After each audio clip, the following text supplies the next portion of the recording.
आप अगर भारत का अगर सच्चे नागरिक है तो आप देखिएगा एक बात को और सोचिएगा कि जब जब दंगा होता है तो बताइए किसी नेता का बेटा को आपने मरते हुए देखा है क्या? कोई ऐसा पॉलिटिशियन है जो जा करके वहां मार खाता हुआ आपको दिखाई दिया है क्या? मरते हैं हम आप जैसे गरीब लोग और आम इंसान। जब तक हमारा और आपका आंख नहीं खुलेगा ना, जब तक हम खोलने का प्रयास नहीं करेंगे तब तक हमारा आंख खोलने वाला कोई भी नहीं आएगा। आप इस चीज का इंतजार कर रहे हैं कि कोई हमारे लिए आएगा, कोई नहीं आने वाला है। जिस तरीके से इस देश का भविष्य को एक अंधकार में झोंक दिया गया है ना, यहाँ से कोई नहीं बचा सकता है। जिस समय ये वीडियो शूट कर रहा हूँ आज डॉक्टर भीमराव अंबेडकर की जयंती है। उन्होंने क्या कहा था? आपको सब कुछ वो फ्री में देंगे और आपको सब कुछ नेता फ्री में देंगे, लेकिन आपको शिक्षा फ्री में नहीं देंगे। इसलिए ना, क्योंकि जब तुम्हें शिक्षा अगर फ्री में दिया जाएगा कल तुम उससे सवाल पूछोगे, इसलिए तुमको शिक्षा वो फ्री में नहीं दे सकते हैं। नमस्कार साथियों, अभी भारत में वक्फ बिल को पास होना कुछ ही दिन बीता था कि देश से अलग अलग जगह पर विरोध प्रदर्शन देखने के लिए मिल ही रहा था। लेकिन इससे इतर अगर हम लोग थोड़ा सा नजर हटा करके देखें तो एक हमारा भारत का जो राज्य है पश्चिम बंगाल, पश्चिम बंगाल राज्य में एक जिला पड़ता है मुर्शिदाबाद। इस मुर्शिदाबाद में अभी दंगा भड़क गया, देखा जा सकता है 8 अप्रैल को। इसमें कई लोगों ने अपनी जान भी गंवाया, कई लोग घर से बेघर भी हो गए, कई लोग ऐसे भी हुए जिनको गिरफ्तारी भी किया गया, कई लोग घायल भी हो गए। तो ये आखिर हुआ कैसे? वक्फ बिल को लोकसभा और राज्यसभा से जैसे पास करने के बाद राष्ट्रपति से सिग्नेचर कराया गया, उसके बाद ये कानून बन गया। कानून बन गया तो एक समुदाय को ये कानून बिल्कुल हजम नहीं हुआ। उसके बाद इस पर जगह जगह पर देश के कोने कोने से विरोध प्रदर्शन देखने के लिए मिला, लेकिन कहीं पर आगजनी वैसा देखने के लिए नहीं मिला था या मारकाट देखने के लिए नहीं मिला था। लेकिन अभी कुछ ही दिन बीता है, अभी मुर्शिदाबाद जो आपका पश्चिम बंगाल का जो एक जिला पड़ता है, उस जिला में अभी काफी जोरों शोर से अभी विरोध प्रदर्शन और इसमें दंगा देखने के लिए यहां पर मिला है, जिससे ये एरिया काफी डिस्टर्ब हो गया है। अभी पूरे पश्चिम बंगाल में धारा 144 लागू कर दिया गया, नेट सर्विसेज को पूरी तरीके से बंद कर दिया गया है। इस घटना के बारे में हम लोग पूरा समझेंगे, लेकिन इससे पहले थोड़ा सा हम लोग पश्चिम बंगाल का ज्योग्राफिकल एरिया और इसके इतिहास के बारे में थोड़ा सा जान लेते हैं। पश्चिम बंगाल का अगर हम लोग बात करेंगे तो पश्चिम बंगाल जो है भारत के जो नजरिए से अगर देखा जाए तो पॉलिटिकल मामले में ना काफी उथल पुथल देखा जाता है। पश्चिम बंगाल और खास करके एक बिहार और एक यूपी, इसमें जब भी चुनाव होता है ना तो इसमें यह मजा देखा आता है, इसमें उथल पुथल देखने के लिए जिसका कोई हद नहीं हो सकता है। देखिए पश्चिम बंगाल का जहां पर अभी ये घटना हुआ है, तो इस पश्चिम बंगाल को हम पूरा अभी यहां से आपको एक मैप के जरिए हाईलाइट कर दिए हैं, जिसमें आपको देखने के लिए आसानी होगा। पश्चिम बंगाल में अगर आप सबसे ऊपर की ओर जाइएगा तो ऊपर की ओर आपको दार्जिलिंग मिल जाएगा, जलपाईगुड़ी मिलेगा। हम मेन जगह पर यहाँ पर थोड़ा सा हाईलाइट कर दिए हैं, जिसमें आपको देख करके मजा भी आएगा पढ़ने में या तो समझने में। देखिए ये जगह आप देखिएगा तो मुर्शिदाबाद, अभी यही जगह हाईलाइट बना हुआ है, इसको हम लोग अभी पूरा का पूरा समझेंगे। मुर्शिदाबाद जो है ये पश्चिम बंगाल का उत्तरी भाग में आता है, यानी कि नॉर्थ इलाका में आता है, और यहीं पर अभी दंगा भड़का हुआ है। लेकिन यहां से भी समझने से पहले हम लोग यहां चलते हैं कि आखिर ये बंगाल जो है, बंगाल का मुर्शिदाबाद इतना ज्यादा फेमस कैसे था। मुगल काल में जब आइएगा तो 18वीं सदी में मुर्शिद कुली खान जो था, उसी ने ही इसको मुर्शिदाबाद का नाम रखा और इसको ना उप गवर्नर बनाया गया था मुर्शिद कुली खान को वहां पर। और इस मुर्शिद कुली खान ने इस मुर्शिदाबाद को कैपिटल बनाया, यानी कि राजधानी बना दिया था उस समय देखिएगा। और वहां पर मुर्शिदाबाद जो बंगाल जो था उस समय का मुर्शिदाबाद, इसमें पूरा कंट्रोल किसका किसका मिलावट था? बिहार का, बंगाल का, उड़ीसा का, यहां तक कि हम लोग का जो झारखंड है उस समय बिहार का हिस्सा में आता था। अब आप सोच सकते हैं इतना बड़ा इलाका पूरा बिहार और बंगाल और उड़ीसा का इलाका को पूरा यहाँ पर एक तरीका से मर्ज किया गया था वहां।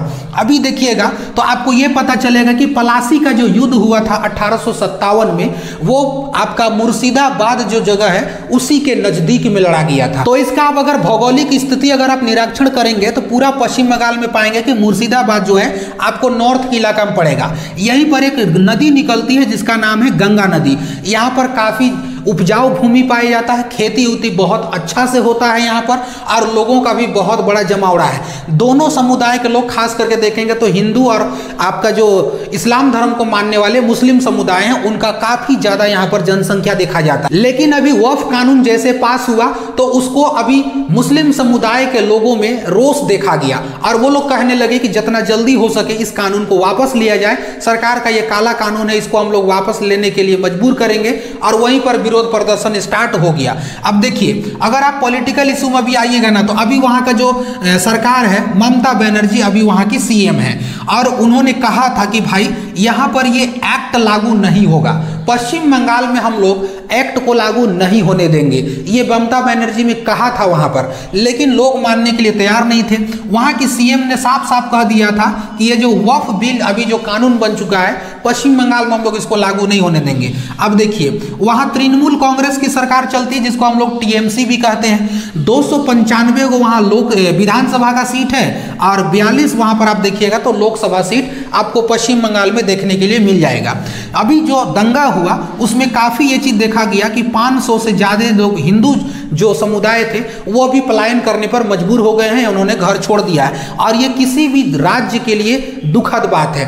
भारत देश में रह करके ऐसा अगर घटना होता है, चाहे कहीं भी हो, चाहे वो मुसलमान यहाँ से देश छोड़ के जाए या एक राज्य से पलायन करना पड़े, एक जिला से वहां से पलायन होना पड़े, ये तो बहुत शर्म की बात हम लोग को है कि आखिर ऐसा हम लोग को देश को बना दिया गया है कि आज हम लोग अगर आवाज भी उठाते हैं तो हम ही लोग के ऊपर कार्रवाई होना चालू हो जाता है। लेकिन ये नेता इतना मतलब मनचले हो गए हैं कि जब चाहे जैसे तैसे कानून पास करो या कुछ भी करो, एक तरीका से कोई सपोर्ट कर रहा है तो कोई किसी तरीका से विरोध कर रहा है। तो ये मतलब एक तरीका से लोगों में ये एक तरीका से ऐसा बन गया है ना कि लोग समझ ही नहीं पा रहे हैं कि हो क्या रहा हम लोग के साथ में। और इस कानून को थोपा गया, हालांकि वो कोई भी कानून है, सरकार के नजरिए से कानून अच्छा था, लोगों के नजरिए से कानून गलत था। अब जो कहना ये अलग बात है, लेकिन इसमें जो दो गुट बढ़ जाते हैं ना, इसी में हमारा देश टूटता हुआ चला जा रहा है। अब इसमें लोगों में तफरका देखा जा रहा है। तो मुर्शिदाबाद में अभी देखेंगे तो एक जगह है उमरपुर, उमरापुर भी इसको कभी कभी बोलता है,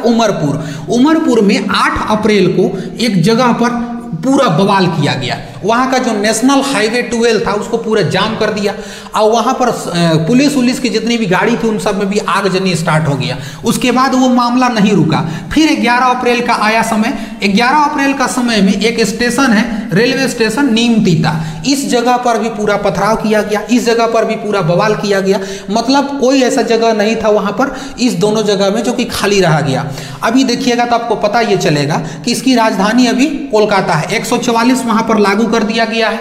इतनी विद्रोही मतलब उग्र हो गया था वहां पर कि लोग दुकान जला रहे हैं, मार रहे हैं, तो इस तरह से बहुत दिक्कत हो गया था। नेट पूरी तरीके से वहां भी बाधित कर दिया गया है और इसमें काफी लोग घायल भी हुए। अभी तक पुष्टि हुआ है कि 3 लोगों का अभी तक जान चली गई है। उसके बाद देखेंगे तो 10 लोग से अधिक अभी घायल बताए जा रहे हैं और 150 से प्लस लोगों को इसमें हिरासत में लिया गया है। भारत में ये जो आए दिन घटना घटते हुए जा रही है, जिस तरीका से दंगे भारत में होते जा रहे हैं, कोई ऐसा राज्य अब नहीं बच गया है जहां पर दंगे देखने के लिए नहीं मिलते हैं, जिसमें हर लोगों को लग रहा है कि मैं सही हूं, एक वर्ग को लग रहा है मैं सही हूं। अब इसमें भी निशाना साधना स्टार्ट हो गया।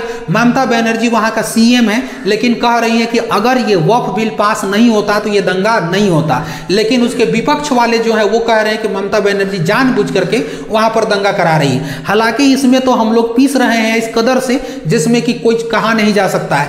आम इंसान को जिस तरह से जिंदगी से मतलब हाथ धोना पड़ रहा है ना, इससे कुछ नहीं है। लोगों को, लड़कों को जॉब्स नहीं दिया जा रहा है, कभी पर देखिएगा युवाओं को कहीं पर रोजगार नहीं मिल रहा है। तो सरकार ने उन्हें एक नया जॉब दे दिया है कि धर्म बचाओ, यही तुम्हारा जॉब है और धर्म का तुम धंधा करो और धर्म को तुम बचाने के लिए रोड में निकल पड़ो। भारत के लोग अभी समझ ही नहीं पा रहे हैं कि आखिर उनको किस चक्की में पीसा जा रहा है। भारत के जितने भी नागरिक हैं उन सबको पता ही नहीं चल पा रहा है कि आखिर हमारा गुनाह क्या है और हमें इस चक्की में क्यों पीसा जा रहा है। लेकिन ये सिर्फ और सिर्फ एक ही चीज है कि जिस तरीका से यहाँ पर काम चल रहा है, सब सरकार और सारे यहाँ पर जो नेता हैं उनका बस एक ही चीज है कि उनका वोट बैंक चलता रहे और इसके आगे कुछ भी नहीं है। आप अगर भारत का अगर सच्चे नागरिक है तो आप देखिएगा एक बात कर, सोचिएगा कि जब जब दंगा होता है तो बताइए किसी नेता का बेटा को आपने मरते हुए देखा है क्या? कोई ऐसा पॉलिटिशियन है जो जा करके वहां मार खाता हुआ आपको दिखाई दिया है क्या? मरते हैं हम आप जैसे गरीब लोग और आम इंसान। जब तक हमारा और आपका आंख नहीं खुलेगा ना, जब तक हम खोलने का प्रयास नहीं करेंगे तब तक हमारा आंख खोलने वाला कोई भी नहीं आएगा। आप इस चीज का इंतजार कर रहे हैं कि कोई हमारे लिए आएगा, कोई नहीं आने वाला है। जिस तरीके से इस देश का भविष्य को एक अंधकार में झोंक दिया गया है ना, यहाँ से कोई नहीं बचा सकता है। यहाँ पे सिर्फ बचा सकता है तो आपकी समझदारी, आपकी एजुकेशन, आपकी शिक्षा, और आप यदि शिक्षित रहेंगे। आज पता है ना, जिस समय ये वीडियो शूट कर रहा हूँ, आज डॉक्टर भीमराव अंबेडकर की जयंती है। उन्होंने क्या कहा था, आपको सब कुछ वो फ्री में देंगे और आपको सब कुछ नेता फ्री में देंगे, लेकिन आपको शिक्षा फ्री में नहीं देंगे। इसलिए ना, क्योंकि जब तुम्हें शिक्षा अगर फ्री में दिया जाएगा, कल तुम उससे सवाल पूछोगे, इसलिए तुमको शिक्षा वो फ्री में नहीं दे सकते हैं। आप इस बात को अगर नहीं आज समझेंगे तो फिर आपको जाकर के ऐसे ऐसे दंगों का आपको अंबार देखने के लिए मिलेगा। आप इतिहास उठा के देख लीजिए ना, भारत में कौन सा ऐसा राज्य बचा है जिसमें दंगा नहीं हुआ? भारत का वो कौन सा स्थान बचा है जिस पर आपको दंगा देखने के लिए नहीं मिल रहा है? और यकीनन के साथ कहते हैं कि अगर नहीं भी हुआ है ना, तो आने वाला 5 से 10 साल के अंदर में इस कदर ये लोग हावी हो जाएंगे, इन सारे नेता जिनको कोई मतलब नहीं, तुम्हारे घर जले मरे कटे। अब बोलो, अगर मान के चलते हैं कि 500 हिंदू यहाँ पर विस्थापित हुए हैं, बताओ किसके कारण हुए हैं, क्यों हुए हैं? क्या उनका पहले से जाति दुश्मनी थी का? नहीं ना। सारा खेल पॉलिटिशियन का है। इसको हम लोग जितना जल्दी समझ जाएंगे तो उतना जल्दी हम लोग अपने रास्ते में लौट जाएंगे। जिस तरीका से हमारा देश का स्थिति बद से बदतर होते जा रहा, चिंता किसी को भी नहीं है। हम लोग बस अपने अपने धर्म को बचाने मशगूल हैं। इन सब से आपको निकलना पड़ेगा, इन सब से आपको आगे आना पड़ेगा। आई होप आप लोग इस टॉपिक को अच्छा समझे होंगे। आप लोगों के लिए फिर से कभी हम एक अच्छा सा वीडियो लेकर के आएंगे। चलिए हम लोग चलते हैं। शुक्रिया।